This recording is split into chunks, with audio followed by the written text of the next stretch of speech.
This is a video from eSkills Zone. For more videos, notes, and certificates, please visit www.eskillszone.com. Hello and welcome. Hi viewers. Today in this video we will discuss one more new topic named for each loop in Java programming language. Our program course, Beginner's Guide to Java Programming Language. So let's start. For each loop is the name of the loop, whereas the other ordinary loop is called for loop in all the languages, but Java has a special loop which is called for each loop. So here we are discussing this in our today's video. For each loop is used for iterating over arrays and collections, that is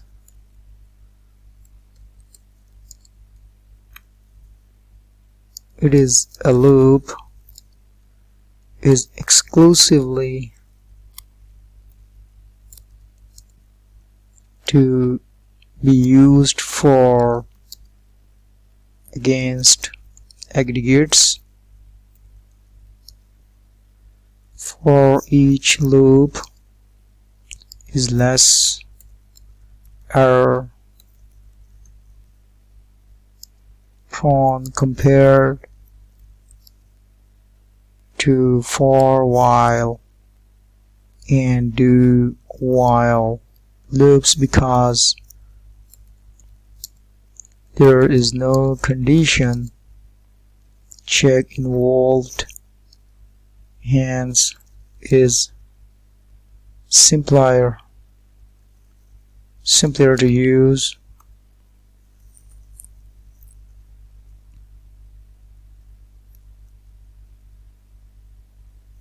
Now we will discuss the salient features.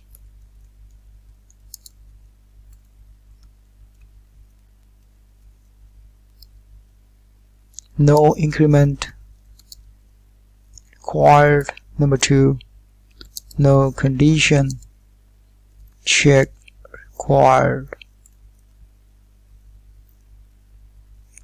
Now we'll discuss the syntax of it.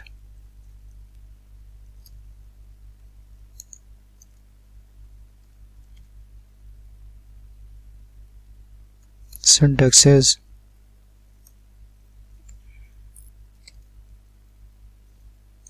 keyword is for, since there's a keyword so all letters must be small.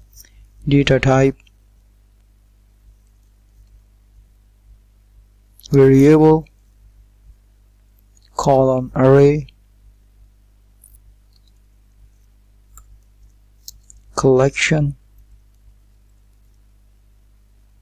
double quotes close parentheses close and then braces.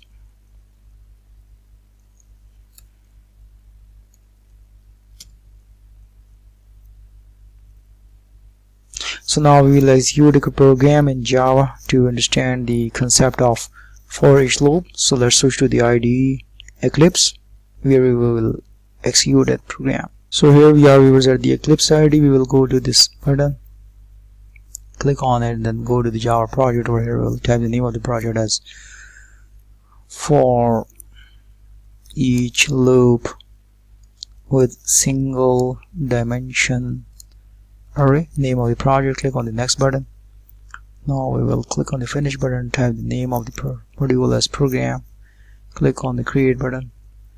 Now here we are, we will right click on the module and then click on the src folder, right click on it, and then go to the new option.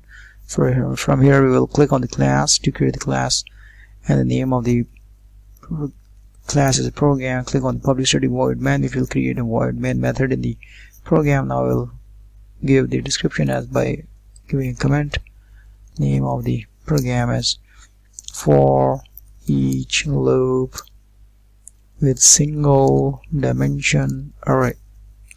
Now under the class program we will declare a static void for each OPS method, and under the structure we will declare integer array variable integer AR and assign value of it starting from 1 2 3 4 5 6 7, and now putting a semicolon right after it, and then use a for each loop by for integer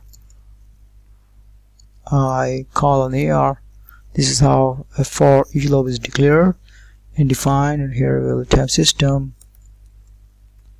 dot out dot println, and then under the parenthesis we will type I plus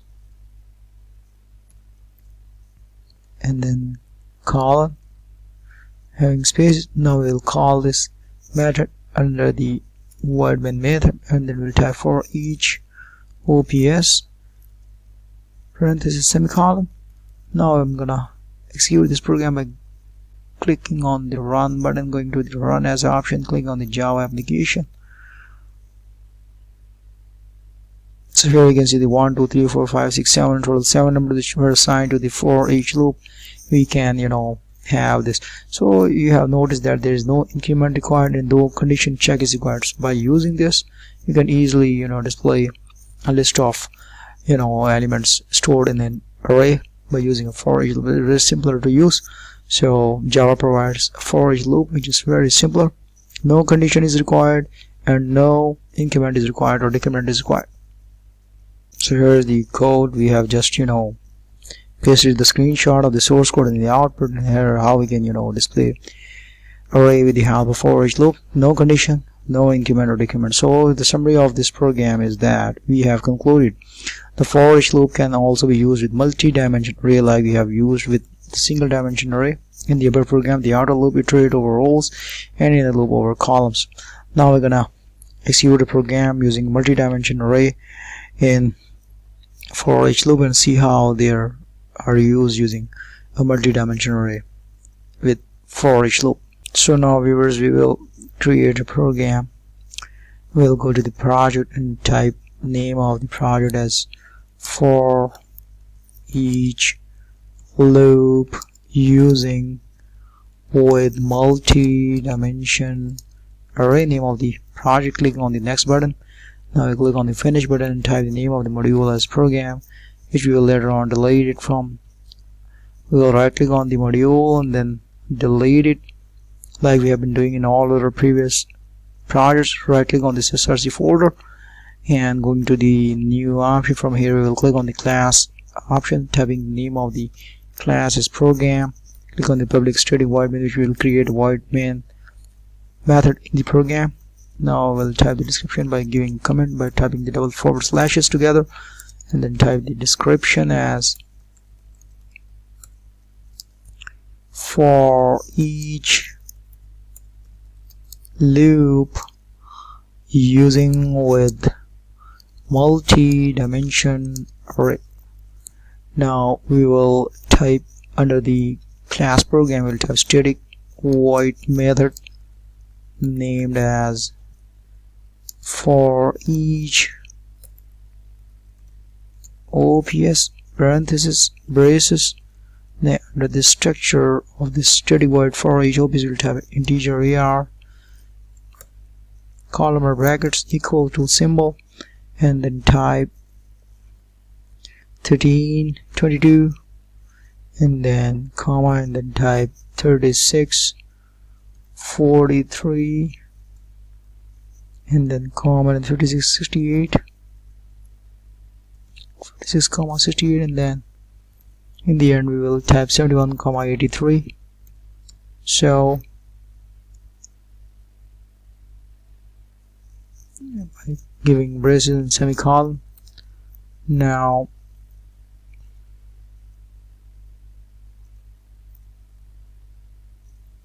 we will type for integer